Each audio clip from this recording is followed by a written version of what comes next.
Buenos días, son las 8:40 de la mañana. Vamos a tratar de cumplir un horario en la posibilidad que nos den, pero ya el doctor Sócrates Herrera está aquí. Hoy es la charla del maestro. La charla del maestro implica una persona que tiene un gran conocimiento y que ha sido la luz de muchas personas en su formación.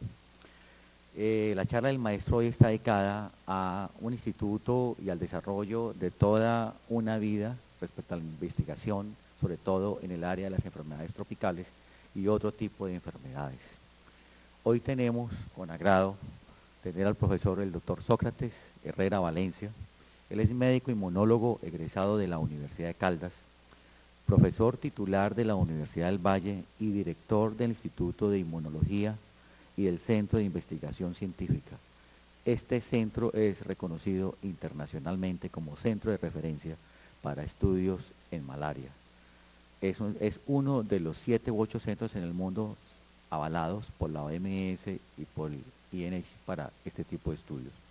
Después de que terminemos la conferencia del maestro, esta conferencia está conectada o continúa prácticamente con las conferencias que están en el auditorio de la Fundación Valle de Lili. En el auditorio de la Fundación Valle de Lili están todas las conferencias que tienen que ver con el desarrollo de productos, de algún tipo de productos que tenga que ver con procesos biotecnológicos o procesos biológicos como son las vacunas. Entonces, después de la conferencia, vamos al auditorio de la Fundación Valle de Lili, los que quieran seguir con esta temática. Los que deseen farmacoterapéutica pueden quedarse en este salón. Y las personas que van a ver con farmacoeconomía, fitoterapéuticos desde el punto de vista legal, van al auditorio SIDOC. El doctor Sócrates Herrera, si es tan amable.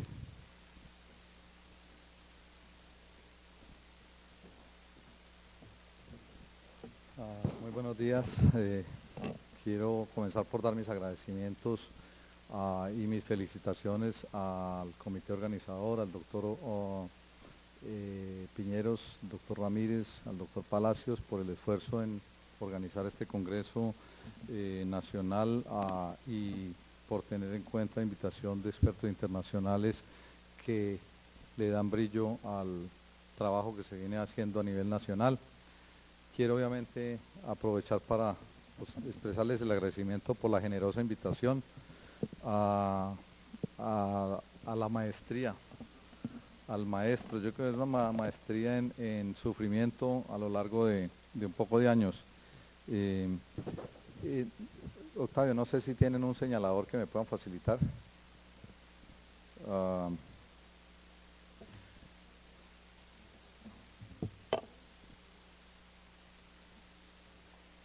el señalador es...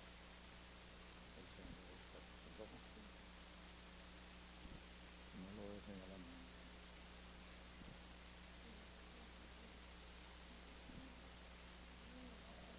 Bueno, vamos a concentrar la presentación mientras logramos tener una señalador.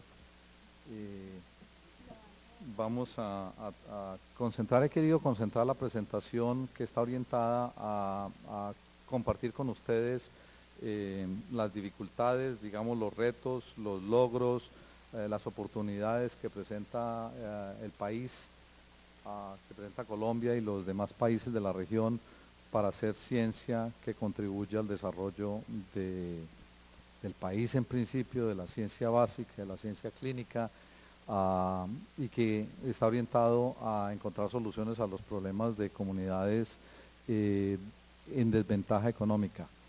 Y eso nos lo permite una enfermedad como la malaria, que afecta a las comunidades más deprimidas.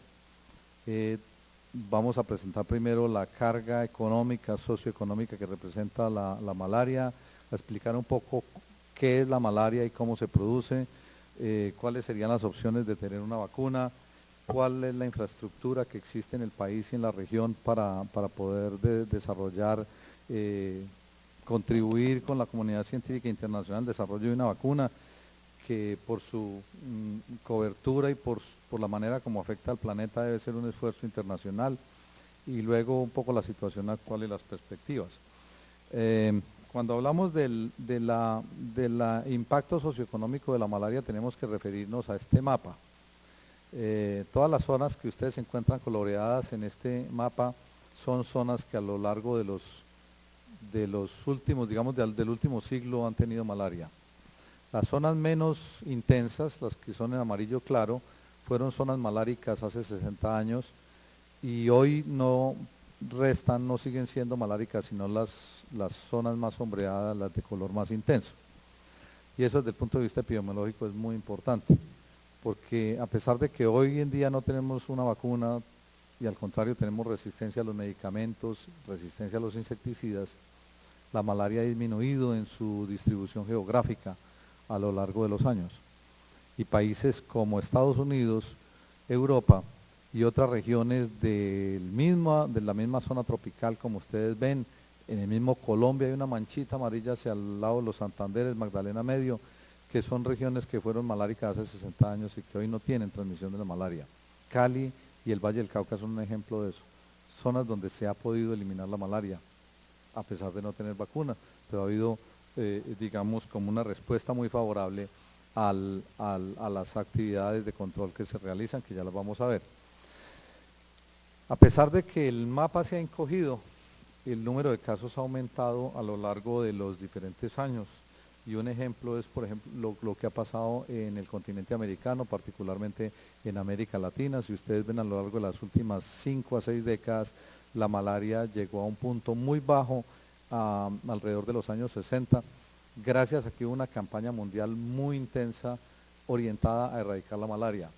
Se creía en esa época que si yo tenía malaria en todos los sitios que vimos hace un momento en el mapa, y yo lograba con insecticidas tan económicos y de fácil manejo como el DDT, eliminar los mosquitos que transmiten la malaria y al mismo tiempo utilizando un medicamento muy económico como la cloroquina, a tratar a todos los pacientes con fiebre y con potencial diagnóstico de malaria, uno podía eliminar y erradicar la malaria.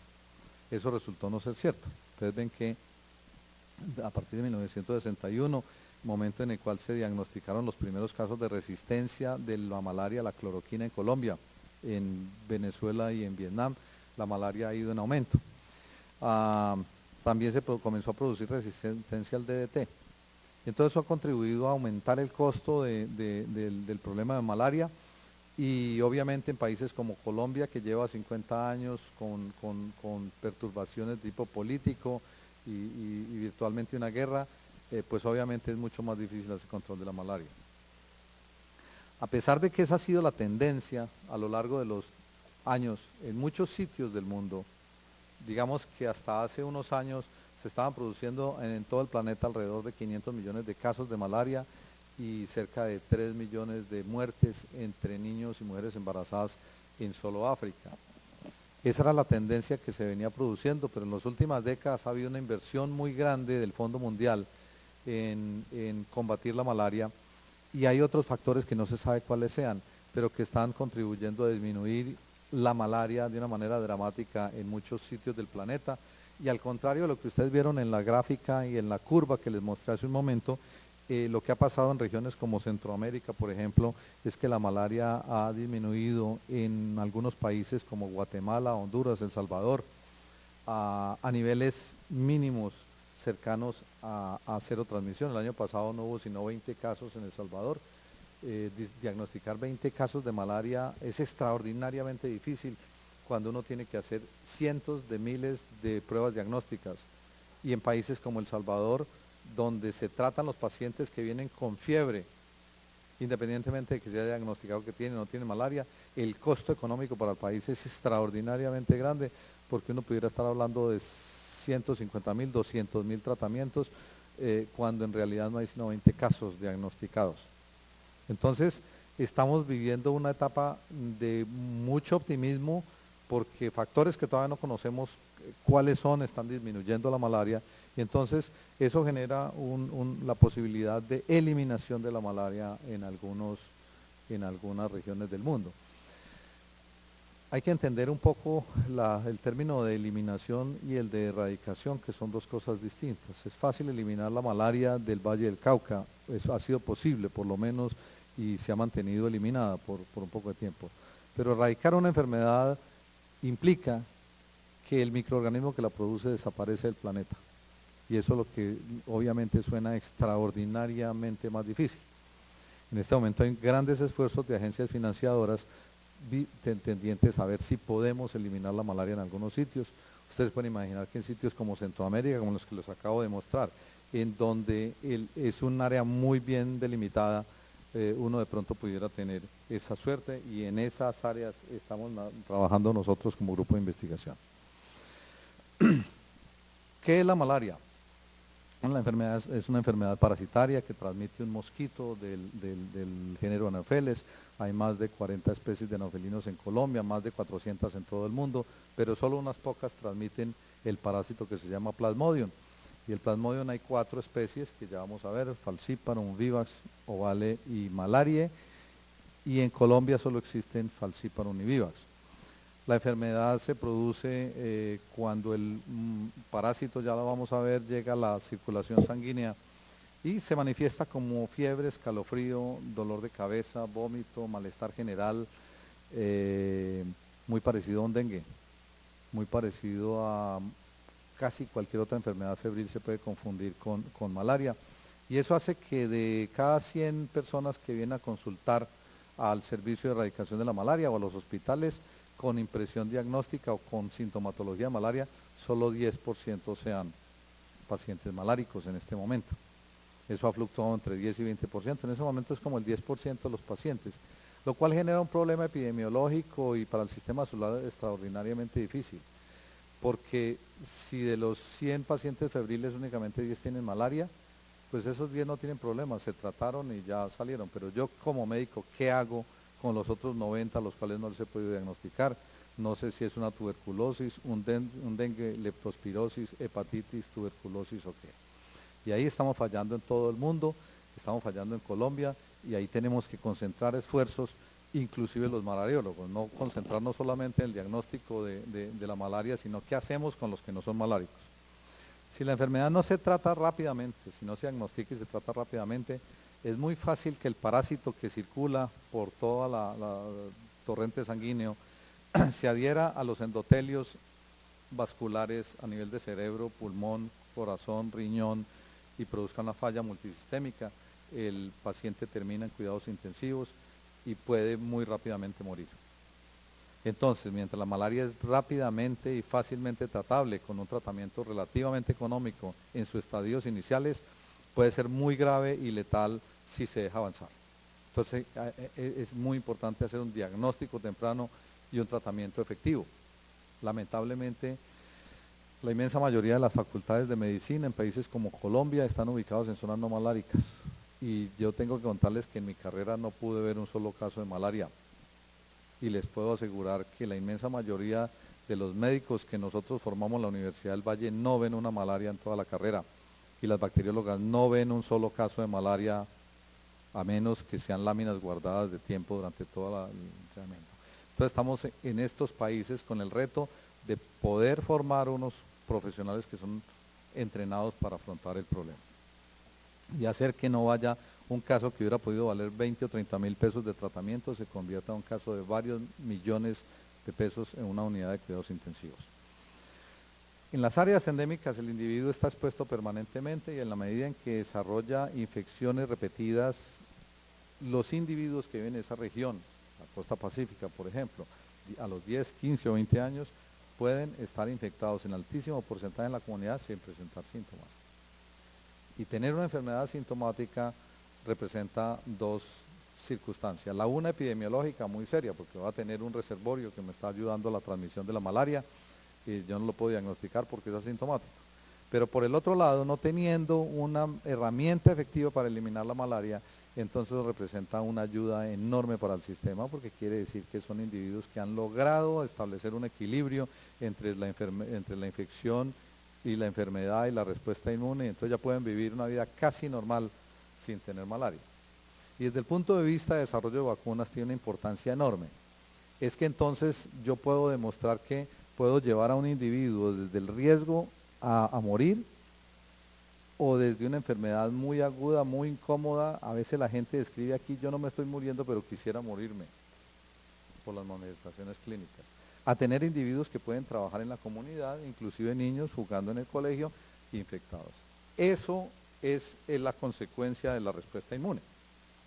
A medida en que yo me expongo, es conocido que en malaria no se logra desarrollar inmunidad estéril, distinto a lo que pasaría con algunas de las enfermedades virales contra las cuales hay vacunas muy efectivas. Si a mí me da sarampión en la infancia, probablemente no me vuelva a dar sarampión en la vida. Si me da parotiditis, lo mismo, polio, lo mismo, y algunas. Si no muero de la enfermedad y quedo vacunado de por vida. En malaria yo puedo sufrir 20, 30, 50 malarias, malaria de por vida, y no desarrollo inmunidad estéril.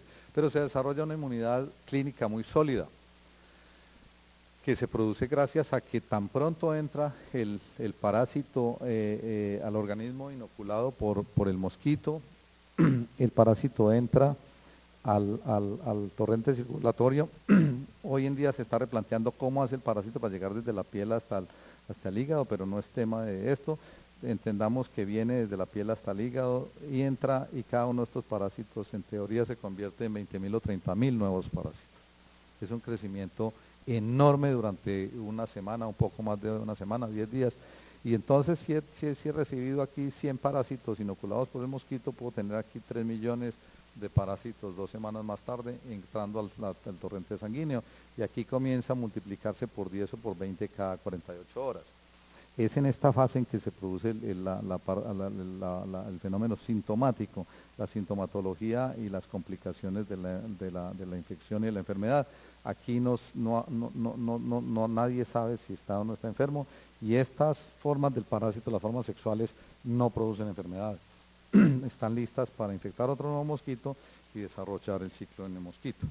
Ustedes ven que a lo largo de las diferentes fases se desarrollan cantidades enormes de anticuerpos específicos algunos, inespecíficos otros, buenos unos porque protegen, malos otros porque inducen patología, y una cantidad de citoquinas y estimulación de respuestas de diferentes tipos de células que finalmente son las culpables de generar ese estadio de resistencia clínica o inmunidad clínica y de tener individuos asintomáticos. Pero la exageración de las respuestas de citoquinas, por ejemplo, el exceso de producción de TNF está asociado con malaria cerebral. O sea, cada vez que se produce un desbalance en la respuesta inmune, puede producirse más patología que protección. Entonces se han identificado como 3 sitios blancos a lo largo del ciclo, que es muy complejo. El uno es tratar de bloquear la entrada del parásito al hígado, y esa sería una vacuna que, si tuviera éxito, entonces bloquearía completamente la infección. La siguiente es una vacuna que estaría orientada a disminuir los síntomas. Supongamos que esta logró 90% de protección, siempre se va a producir infección y llegará acá, pero si nosotros lográramos tener una menor carga de parásitos, las manifestaciones de estas clínicas seguramente van a ser menores, y si ahí también tuviera una respuesta efectiva, entonces yo tendría muchísimos menos parásitos para que volvieran a ir al mosquito. Y finalmente un blanco aquí, porque se ha demostrado que los individuos de áreas endémicas, en su sangre existen anticuerpos que bloquean este proceso de fertilización en el estómago del mosquito, y entonces el individuo, a través de su respuesta inmune, impide que se le transmita la infección al nuevo mosquito. Esos son 3 tipos de vacunas, dentro de las cuales la última ha tenido muchísima controversia por muchos años, ahora es muy aceptada, pero siempre se ha pensado que sería un poco bizarro, un poco extraño que yo inmunizo a una persona, vacuno a una persona para que no le dé infección al mosquito. Es lo que se denomina una vacuna altruista. Pero obviamente la consecuencia de eso es que, como el mosquito se mueve alrededor de la casa y en el vecindario, si yo me vacuno, yo no me protejo, pero se me protege la familia y los vecinos. Entonces, a nivel, digamos, de sociedad, es una vacuna con un gran potencial.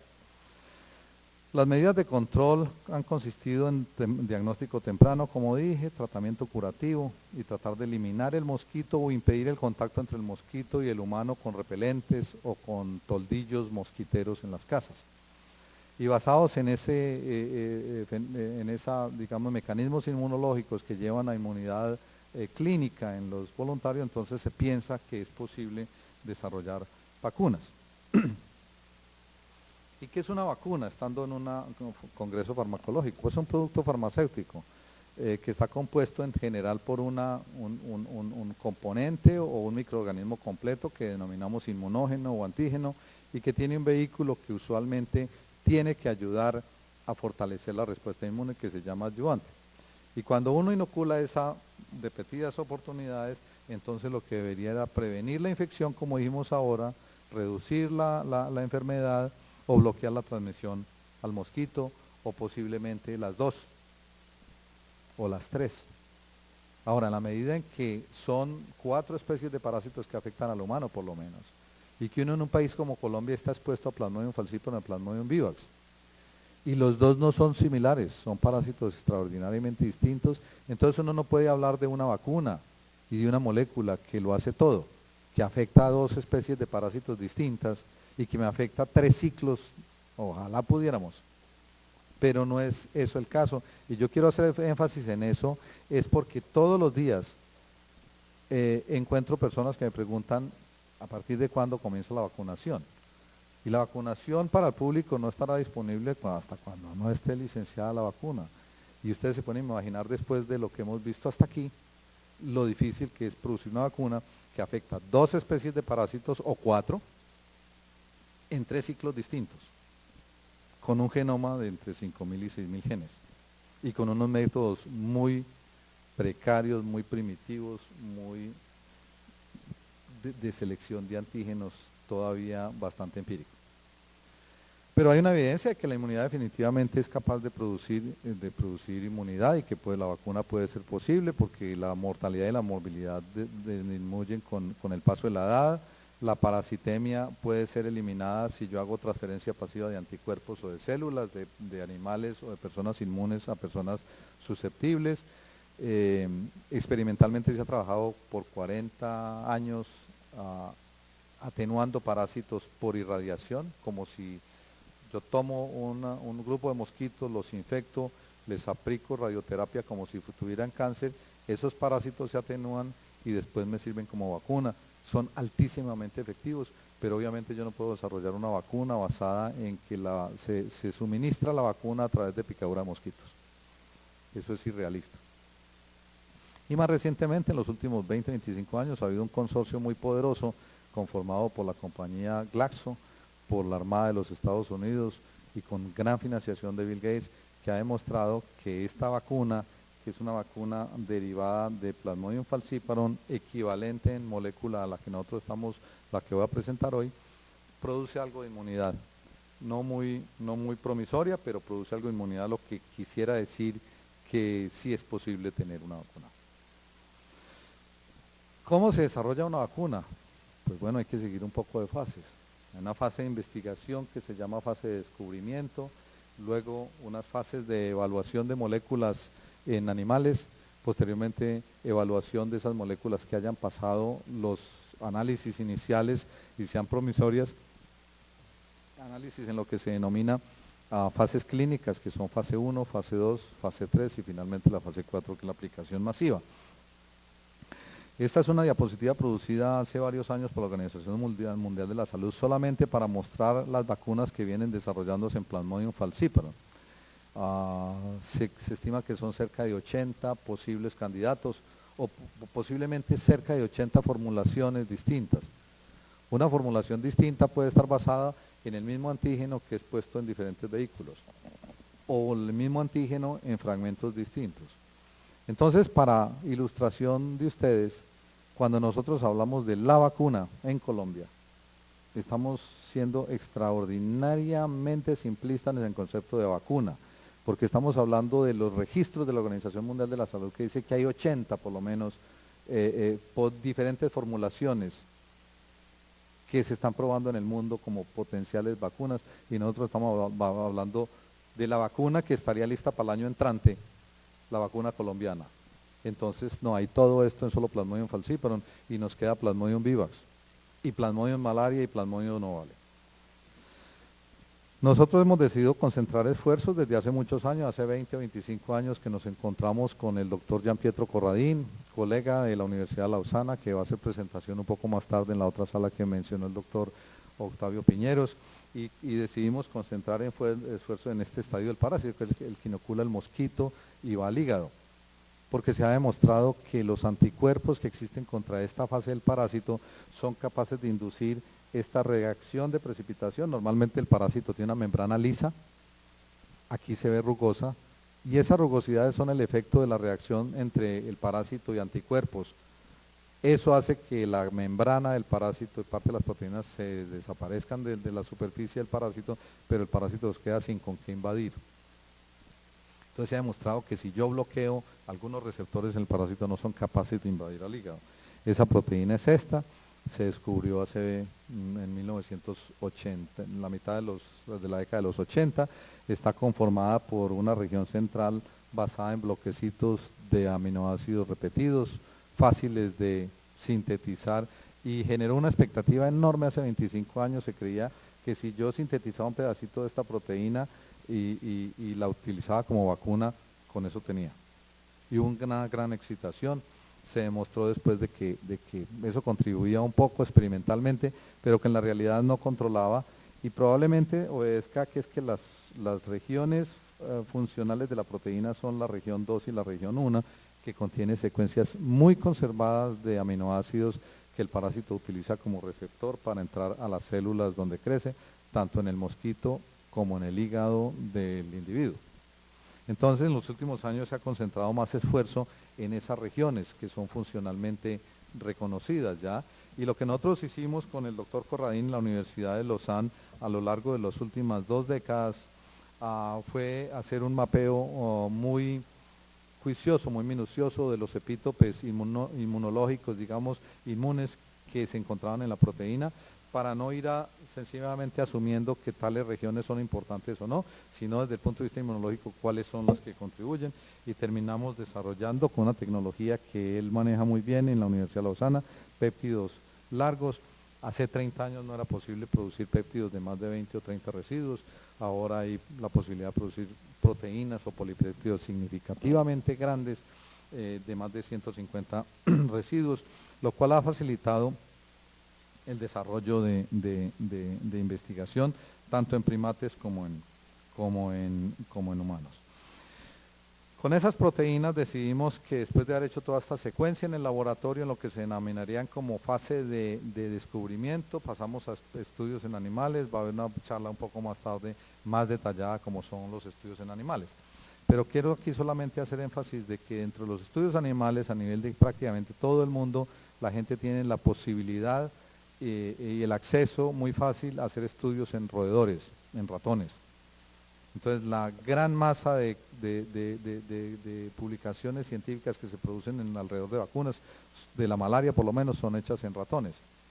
Pero se considera que el mejor modelo para hacer esto para el humano son los primates, y que dentro de los primates del género Aotus, Lemurinus, Grisei-membra, que son primates costeños colombianos, son reconocidos por el CDC de Estados Unidos y la OMS como el mejor modelo animal, porque pueden ser infectados con Plasmodium falciparum en Plasmodium vivax. Entonces yo puedo probar una vacuna, el efecto de la vacuna sobre los parásitos que realmente crecen en el primate, y no los que crecen en ratón, que son especies de roedores.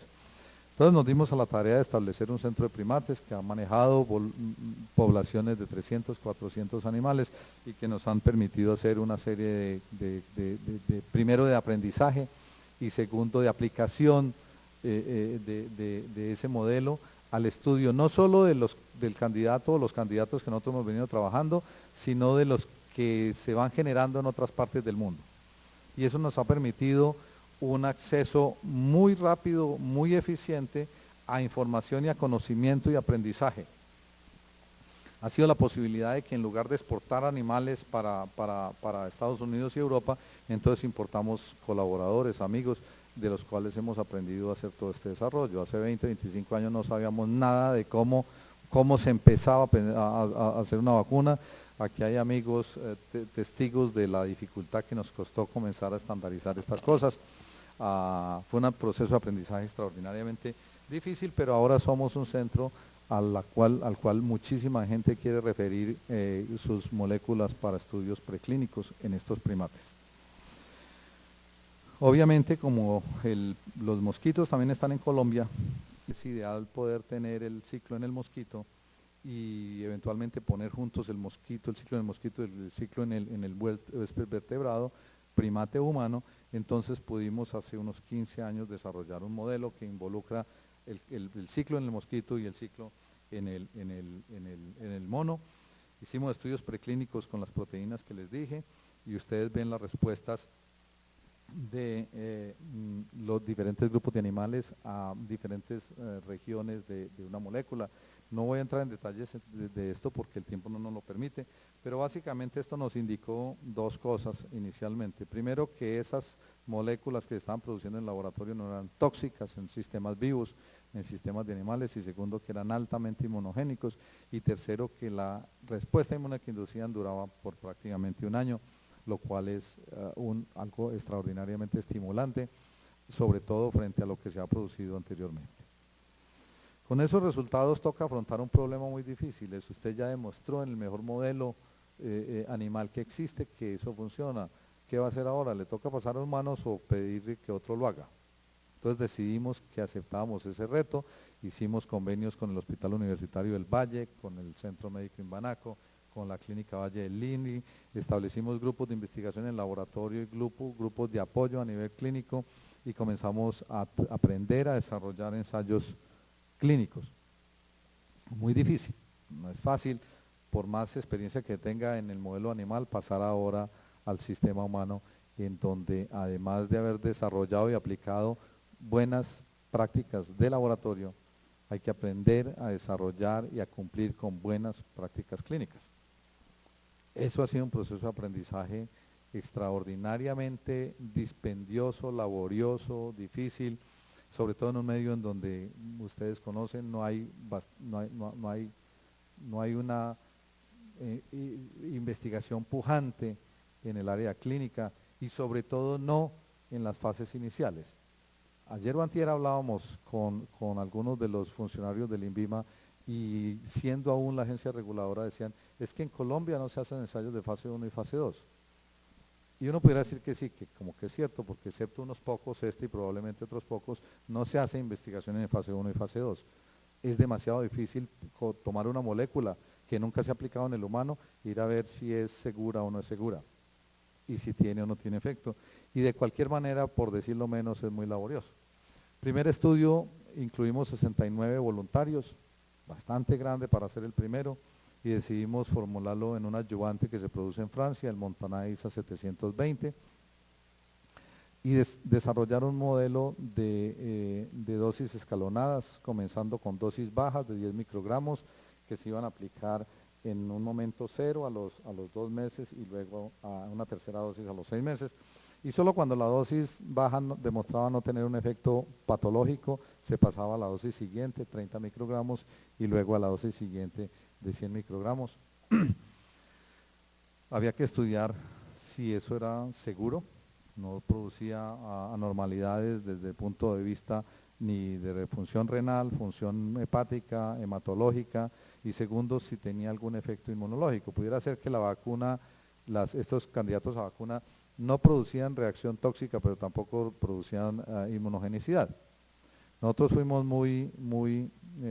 digamos, tuvimos mucha suerte en poder demostrar que desde el punto de vista de seguridad y tolerabilidad, todas las vacunas se comportaron muy bien, todas produjeron dolor, porque obviamente todas son una inyección y la inyección produce dolor, pero el dolor no fue distinto al que produce la inmunización con hepatitis B. Todos produjeron muchos produjeron linfadenopatía, lo cual es bueno porque la linfadenopatía es una demostración de que hay un sitio donde se está induciendo respuesta inmune, y las otras manifestaciones fueron mucho menores. Títulos de anticuerpos que produjimos en el primer experimento de humanos fue muy parecido a las curvas que se generaban en primate, lo cual obviamente es muy estimulante, pero uno puede tener anticuerpos que reconocen el péptido y no reconocen el parásito, en lo cual no ha hecho nada porque en la vida real lo que vamos a tener que combatir es el parásito, no un péptido. Fue muy estimulante saber que esos anticuerpos reconocían el parásito, que eran de las subclases que a nosotros nos interesaban, la inmunoglobulina IgG1 e IgG3 en el humano, que son citofílicas y contribuyen a fortalecer la respuesta inmune porque pueden actuar en cooperación con macrófagos, por ejemplo. Tercero, que esos péptidos en la parte, esos anticuerpos, perdón, en ensayos in vitro en los cuales yo pongo esporozoitos producidos en el mosquito y los pongo en presencia de células hepáticas, líneas celulares hepáticas, los anticuerpos me bloquean la invasión a la célula hepática, indicando que posiblemente tiene una actividad funcional. Muy bueno tener anticuerpos altos, pero toca demostrar que tiene alguna función y este primer estudio demostró que tiene una función in vitro. El otro componente importante de la respuesta inmune son las citoquinas y la citoquina que se considera, digamos, como más relevante como marcador de inmunidad en el humano es el gamma interferón. Aquí esta tabla, que es un poquito compleja, indica que muchos de los individuos en distintos momentos en que fueron examinados, estos son 5 de 7, 5 de 7, 5 de 7, en muchas oportunidades demostraron a producir efectivamente gamma interferón y se entiende que se acepta que la unión de gamma interferón y anticuerpos son unos marcadores o por lo menos unos elementos muy positivos de la respuesta inmune si uno está pensando en protección. Pero estamos siguiendo un camino en donde apenas vamos en la fase 1, primer estudio en fase 1, nos quedan faltando un poco de otras fases. ¿Qué pasa? ¿Cómo se mueve uno de la fase 1 a la fase 2? La fase 1 es demostrar que no es tóxico y que induce respuesta, pero diríamos que una fase más crítica es la fase 2, en donde yo voy a demostrar, bueno, y la eficacia de mi vacuna, porque hasta ahí muy bueno, muy bonito, ha sido un gran esfuerzo, meritorio, todo lo que quiera, pero hasta ahí no ha pasado nada. Todavía no sabemos si eso protege o no protege. Entonces queremos hacer la protección, pero resulta que no hay un modelo para infectar a los humanos. El último vez que se infectaron humanos con Plasmodium vivax fue hace 40 años en Estados Unidos, en lo que se llamaba la malarioterapia.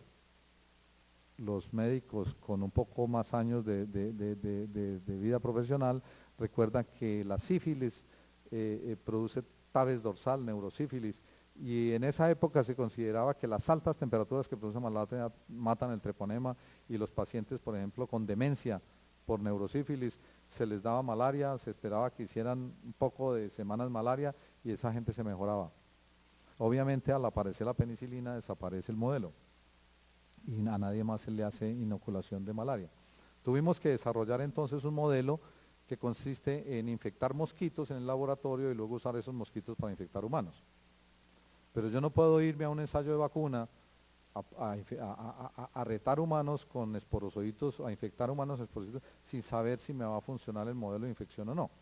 Entonces ha tocado durante los últimos 4 o 5 años determinar si es posible, cuál es la dosis mínima de mosquitos que yo debo utilizar para infectar de una manera reproducible a los humanos. Hemos tenido que hacer 2 ensayos en los últimos años que han consistido en ir a Buenaventura, buscar voluntarios que nos donen sangre, a esa sangre hacerle pruebas de screening, de tamizaje de enfermedades infecciosas para banco de sangre, asegurarnos que no tienen ni hepatitis, ni sífilis, ni enfermedades que pudieran ser transmisibles. A pesar de que el mosquito no transmite, uno quiere estar cómodo con una muestra de sangre que no está coinfectada. Llevarlos al laboratorio y alimentar mosquitos. Todos los mosquitos se alimentan con sangre infectada y se infectan. Luego tomar de esos mosquitos diferentes dosis, 3, 6 o 9 mosquitos, y exponer voluntarios humanos sanos de Cali que aceptan que se quieren dejar infectar. Obviamente eso que llamamos un reto, efectivamente es un reto, porque periódicamente estamos nosotros mismos como universidad haciendo campaña que la gente se proteja contra la malaria en vacaciones, que use repelentes y que se cuide, y aquí estamos diciendo que Gamines se deja infectar.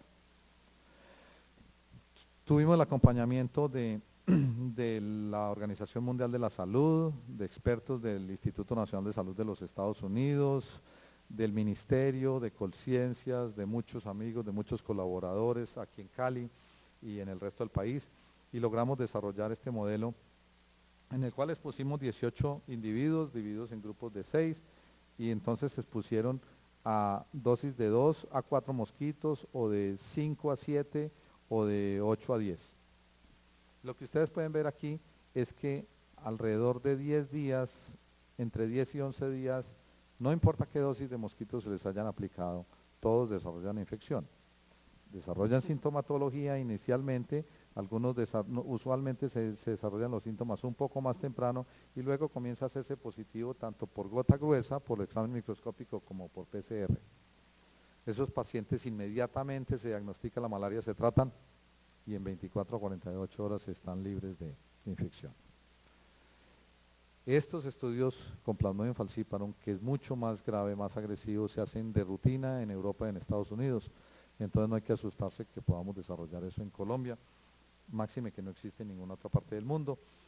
Hay una característica, es que el Plasmodium vivax no es cultivable. Como no es cultivable, eso no se puede hacer en ninguna otra parte del mundo, hay que hacerlo en áreas endémicas. Y hay que tener un área endémica que tenga cerquita como Buenaventura a los pacientes, que tenga cerquita como nosotros hospitales como la Fundación Valle de Lili o Imbanaco o el Hospital Universitario con suficiente desarrollo y un grupo que ha venido desarrollando capacidad de manejar este tipo de proyectos. Eso se conjuga en muy pocos sitios del mundo. En Estados Unidos tienen gran desarrollo, pero no tienen enfermos. En África tienen muchos enfermos, pero no tienen infraestructura. Y Cali reúne condiciones extraordinarias porque estamos a 2 horas de África, o a 1 hora en avión si uno va al Chocó, o a Tumaco, eso es África. Estamos a 3 horas de Estados Unidos. Estamos a media hora de Bogotá, que tiene infraestructura de soporte complementaria. Y estamos sobre todo ahora con internet muy bien vinculados con Suiza y con Europa y con Estados Unidos y con todo. Entonces reúne condiciones que nosotros como colombianos debemos todos los días analizar en dónde habrá condiciones como esas en las cuales hay un problema como la malaria que afecta a comunidades y volvámoslo una fortaleza para investigación científica y para desarrollo del país. Pero obviamente no faltó quien dijera que ese primer ensayo tan exitoso era la suerte del principiante. Que qué tal si tomábamos diferentes cepas de parásitos y las probábamos ahora. Entonces dijeron, repita el estudio, pero hágalo ahora con un parásito de Pedro, otro de Juan y otro de Luis. Entonces lo volvemos a hacer, ahora utilizando la dosis mínima de parásitos. Y lo que encontramos es que básicamente el periodo prepatente vuelve a ser el mismo, exceptuando este que tiene un poquitico de fase, pero que no tiene diferencia estadísticamente significativa. O sea que hemos llegado al establecimiento, por un lado, de toda la infraestructura y metodología para hacer ensayos de fase 1 y ahora el potencial para hacer el reto y determinar la eficacia con los ensayos de fase 2.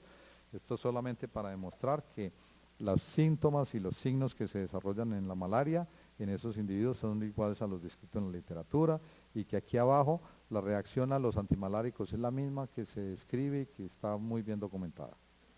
Conclusión es que tenemos un método de infección seguro, reproducible, adecuado para investigar vacunas, inclusive para probar nuevos medicamentos contra las fases hepáticas y es un modelo extraordinario para esa vacuna que les mencioné al principio que se llama la de parásitos atenuados por radioactividad. Eso no se ha podido hacer desde hace 25 o 30 años contra Plasmodium vivax. Entonces decidimos que le presentábamos un proyecto al Instituto Nacional de los Estados Unidos para desarrollar ese modelo en Colombia y ese modelo viene funcionando, se viene estableciendo en este momento con ayuda de muchísimos centros y hospitales y colegas de aquí de Cali y del resto del país, así como el exterior, orientados a establecer ese modelo de vacunación con parásitos atenuados. ¿Para qué sirve eso? Ya había dicho yo que eso no servía para hacer vacunación masiva.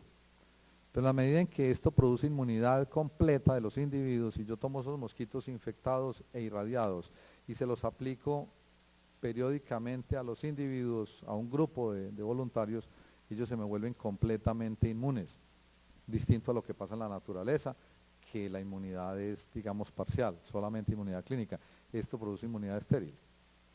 Hoy que la tecnología ha avanzado y que yo puedo hacer estudios de proteómica y de genómica, ya no tengo que ir proteína por proteína, como esta que les mostré. ¿Quién me dice a mí que la proteína que yo escogí, que venimos utilizando, que es una de 5.000, es la vacuna? Es bastante empírico. Hoy es posible y estamos apuntándole a que en el futuro lo que vamos a tener es estos individuos altamente protegidos, sus células, sus sueros colectados en gran cantidad con leucoforesis y digamos metodologías de transfusionales, y poder tener disponibilidad de estudiar 50, 100, 200, 500 o más antígenos al tiempo. Eso nos ha permitido establecer una plataforma que ahora está siendo muy activa. Hay por lo menos 3 ensayos clínicos que están siendo iniciados en el curso del presente año. No voy a entrar en detalles con ellos, pero cuando terminemos esos ensayos en los cuales se vacune la gente y se haga el reto infeccioso, si eso fuera exitoso, como esperamos que sea, entonces todo el mundo va a decir, bueno, ¿y qué pasa con la fase 3? Fase 3 hay que irse al campo y no tenemos capacidad de trabajo de campo. Hace 2 años el Instituto Nacional de Salud de los Estados Unidos abrió una convocatoria para identificar centros de excelencia de investigación en malaria, que debían ser agrupaciones de centros regionales. Entonces nos dimos el trabajo de agrupar colaboradores de distintos países. Aquí están de Guatemala, Panamá, Colombia y Perú, y proponer el establecimiento de un centro latinoamericano de investigación en malaria. Esa propuesta ganó, concursó, somos uno de los 10 centros de excelencia seleccionados por él, y digamos la sigla del centro latinoamericano es CLAIM, que quiere decir, nunca puedo encontrar bien la traducción que sea literal a esto, pero estamos pretendiendo poder avanzar con esta, y si no es con esta, con cualquier otra. O sea, hay muchos grupos en el mundo investigando que requerirían una infraestructura como esta para probar sus vacunas en fase 3. Hay un grupo importante de colaboradores, aquí no están todos los que son, están solamente los que participan en este proyecto reciente de los Estados Unidos, que apenas está empezando. Es el único centro de los 10 que se dirige desde un centro de investigación fuera de los Estados Unidos. Todos los otros son liderados por universidades muy importantes de los Estados Unidos. ¿Qué infraestructura es como el resumen de todo este desarrollo y todo este trabajo de 25 años? Pues hay acceso a las comunidades endémicas, a colonias de mosquitos en Cali y en Buenaventura, centro de primates con 2 especies de primates, laboratorios de muy distintas modalidades, inmunología, química, parasitología, etcétera, y obviamente contacto con centros de muy reconocida capacidad científica en el área médica. ¿Qué ha tocado hacer a lo largo de estos años? Ustedes imaginarán lo difícil que es poder organizar todo ese tipo de investigación, que es un poco pesada y costosa en el contexto de una universidad. No hay ninguna universidad en el país que le pueda a uno albergar 400 micos, porque no tiene la infraestructura, no tiene presupuesto y sobre todo no tiene el interés. Tampoco es fácil tener colonias de mosquitos en sitios donde están con afluencia de público grande por altas medidas de seguridad que uno tenga. Entonces lo que ha pasado a lo largo de estos 25 años es que se han establecido como coyunturas para resolver problemas diferentes centros de investigación que a lo largo del tiempo, uno de ellos muy importante, el Instituto de Inmunología entre la Universidad del Valle, y todos los hemos conformado en un consorcio que trabajan juntos, pues son instituciones que hacen investigación complementaria. Ha tocado desarrollar una carga administrativa enorme de organización, desde formular proyectos, manejar los aspectos contables, hacer la calidad. Estamos hablando de buenas prácticas de laboratorio, de buenas prácticas clínicas. Si tengo que rendirle cuentas financieras a agencias internacionales, debo tener buenas prácticas administrativas, contabilidad confiable, etcétera, etcétera. Y obviamente nada de esto sería posible realizarse si no tiene una gran infraestructura de laboratorios para estudios preclínicos, estudios clínicos, ensayos de laboratorio, etcétera, y una muy activa y dinámica cooperación y comunicación con grupos internacionales. Nosotros no creemos que una investigación de este alcance pueda desarrollarse aquí solitos, nosotros con nosotros, sino es en el contexto de la crítica constructiva y el aporte de grupos internacionales de muchos países. ¿Cuáles son las perspectivas hoy? Las acabo de mencionar. Hay la posibilidad ahora de utilizar la información genómica, la proteómica, la bioinformática y seleccionar números grandes de proteínas que pudieran ser candidatos. y hacer diferentes tipos, producción de péptidos sintéticos, que es muy rápido, eficiente y económico, o protección de proteínas recombinantes masivamente. Y utilizar intensamente la infraestructura que se ha desarrollado en Colombia y en los países de la región para ensayos de vacuna. Esto nos permite a nosotros como Colombia y como región hacer un gran aporte y abrir las puertas a una posibilidad de desarrollar herramientas de control como las vacunas, que no van a ser la solución a la malaria. Son un complemento a la lucha contra la malaria, y de ellas yo destacaría que la más importante es la participación de la comunidad en la solución de su problema, y principalmente la educación de las comunidades, ¿sí? Yo quiero que ustedes salgan en este momento con la idea de que la vacuna no va a solucionar el problema, es una medida complementaria que deseamos muchísimo que exista, pero que estamos lejos de tener todavía. Aquí hay una revisión de cómo estamos en vacuna hace un año, hace 2 años, hay revisiones más nuevas.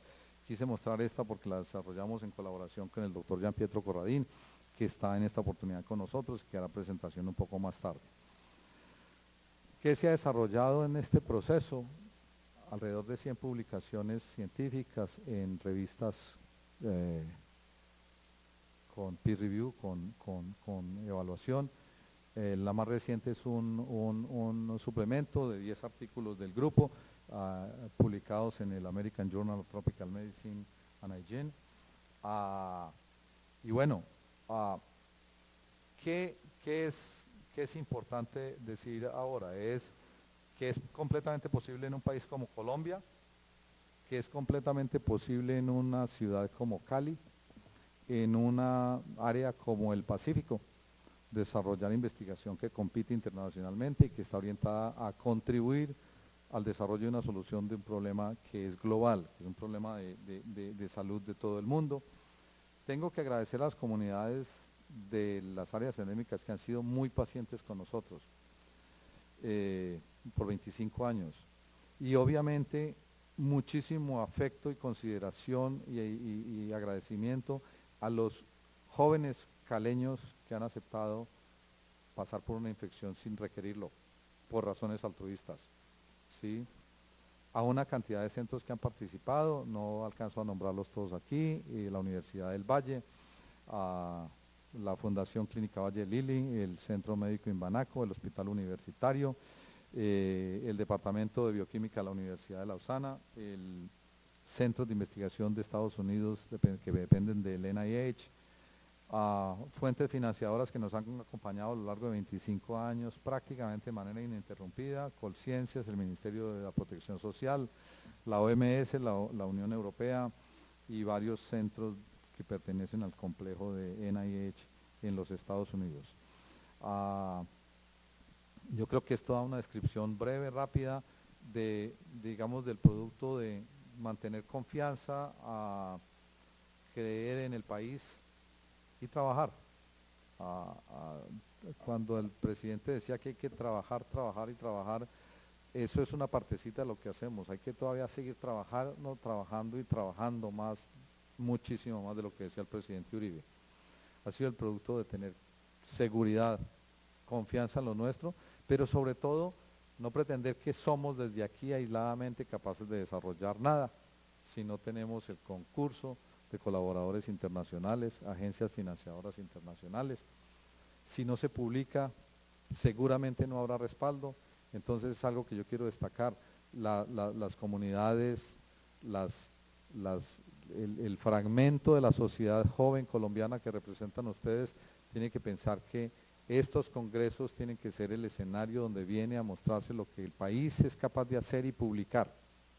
Si no se publica, no se ha hecho. Sí, hemos tenido unas instituciones académicas que han adolecido de esas falencias, de no ser capaces de transformar los resultados en publicaciones, y aquí hay muchos colegas que con suficiente experiencia, que saben que si no se publica, no existe y no es posible mantener la financiación sostenida que requiere un programa de estos. No vamos a tener vacuna en los próximos años, ni contra esto, ni contra Plasmodium falciparum. No hay vacuna en Colombia. Estamos haciendo un aporte importante para el país, pero no hay vacuna colombiana. La mala noticia del día. Mil gracias.